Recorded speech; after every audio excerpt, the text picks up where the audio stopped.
আসসালামু আলাইকুম। আশা করি সবাই ভালো আছেন।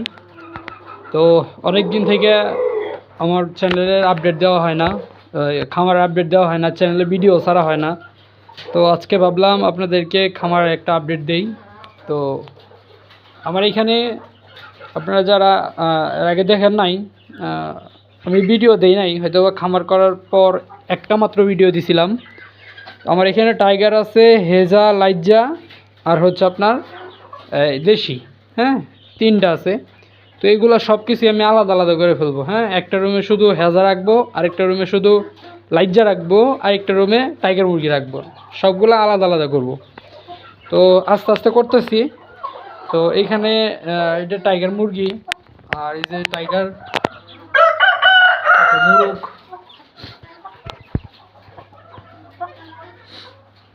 আর এই যে এটা হচ্ছে লাইজা হেজা মুরগি। তো হেজা মুরগির লুমগুলো উঠে পড়ছিল, আবারও হইতেছে। আর এখানে একটা নতুন প্যারেন্টস হচ্ছে। আর এইগুলো হচ্ছে টাইগারের বাচ্চা। হ্যাঁ, এই যে এগোর বাচ্চা হচ্ছে এই যারা। আবার এখানে আপনার কিছু হেজা আছে, স্ক্রিনে দেখতে পারতেছেন। তো কারো যদি হেজা লাইজা দেশির বাচ্চা লাগে আমাদের সাথে যোগাযোগ করতে পারেন।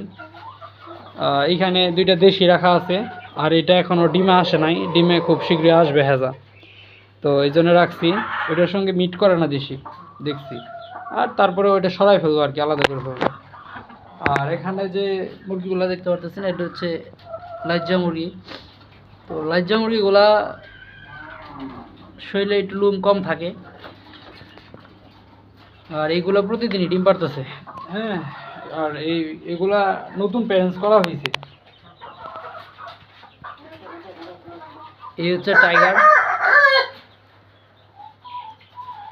টাইগারের মুরগিগুলাও নতুন প্যারেন্টস, এই মাস তিনেক থেকে ডিম দেওয়া শুরু করছে। আর এইগুলা আমার আগে দেশি মুরগি ছিল, দেশি মুরগি মুরগ। এইখানে একটা মুরগ এবং কি মুরগি আছে। আরেকটা দেশে সরাই রাখছে অন্য জায়গায়, এটা একটু কুচো আসছিল তো। আর এগুলাও নতুন প্যারেন্টস হইতেছে আর কি।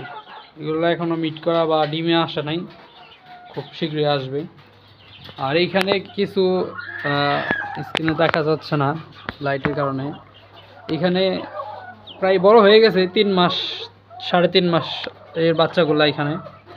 এখানে আছে হেজার বাচ্চা সবগুলা, একটা মনে হয় দেশিও আছে। তো এগুলা সব বড় বড় হয়ে গেছে, তো এই জন্য আলাদা আলাদা করে রাখছি। দেখেন মাশাআল্লাহ, হেজার বাচ্চাগুলা কত সুন্দর হয়েছে দেখেন।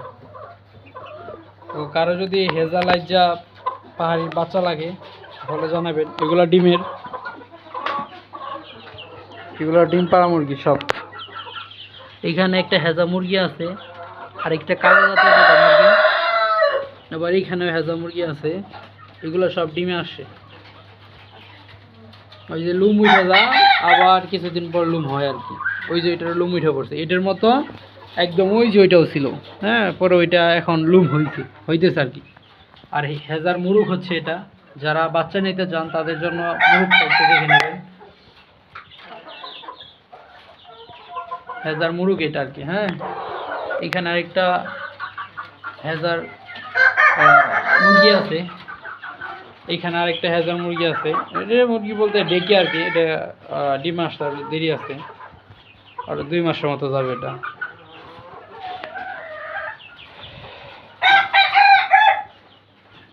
তো আমার মানে মুরগিগুলা খুবই 3টা করে রাখলে বেশি হয়ে যায়। তো এই জন্য খাঁচা কিনছি, খাঁচাতে উঠায় ফেলবো। কালকে 4টা খাঁচা কিনে নিয়ে আসছি, এই যে এরকম 4টা খাঁচা নিয়ে আসছি। তাই আমার খামারে মোট এরকম 5টা খাঁচা হলো আর কি। তো কারো যদি হেজা লাইজা পাহাড়ির বাচ্চা লাগে আমাদের সাথে যোগাযোগ করতে পারেন। আর আজকে আমার মুরগিগুলোর কিমির ডোজ করাইলাম, তারপর ঘরটা একদম জীবাণুনাশক দিয়ে ধুয়ে। সবসময় মুরগির যদি ঘরের ভিতরে মুরগি পালন করতে চান, আপনার ফ্লোর এরকম থাকতে হবে। হ্যাঁ, এখন যেরকম পরিষ্কার দেখা যাচ্ছে, এই যে বালতি মগ এখনো সরাই নাই, কারণ কিছুক্ষণ আগেই এটা পরিষ্কার করলাম, একদম ক্লিন। আমার আর একটু সমস্যা আছে, সেটা হচ্ছে এটা একদম শরীরের সাথে লাগানো, আজকে ধুইতে যায় যা বুঝলাম। এটা ওই যে এইগুলার মতো করবো, হ্যাঁ, যেন নিচ দিয়ে ফাঁকা থাকে, হাত বা আমি ভিতরে যেন ঝাড়ু ঢুকাইতে পারি, যেন ময়লাগুলো নিয়ে আসতে পারি। আর আরেকটা জিনিস লক্ষ্য করতেছেন কিনা জানি না, প্রত্যেকটা ট্রের উপরে কিন্তু আমি পলিথিন ব্যবহার করছি। হ্যাঁ, তো যখন ময়লাগুলো বের করা লাগে তখন শুধু পলিথিনটা 4 মাথা ধরে টান দেই, আমার ময়লা এসে করে আমার ওই ট্রে ধোয়া লাগে না আর কি। তো এই ছিল আজকের ভিডিও। আপনাদের যদি দেশি মুরগি পালন সম্পর্কে কোনো কিছু জানার বা তথ্য বা চিকিৎসা সম্পর্কে জানার থাকে, আমাদের হোয়াটসঅ্যাপ মেসেঞ্জার গ্রুপ আছে দেশি মুরগির সকল খামারি নামে, সেখানে যুক্ত হতে পারেন। ওই জায়গায় আমাদের দেশি মুরগির অভিজ্ঞ খামারি আছে এবং কি ডাক্তার আছে, আপনারা চাইলেই আপনাদের একটা সাজেশন নিতে পারেন। তো ধন্যবাদ সবাইকে যারা সম্পূর্ণ ভিডিওটি দেখলেন। আসসালামু আলাইকুম।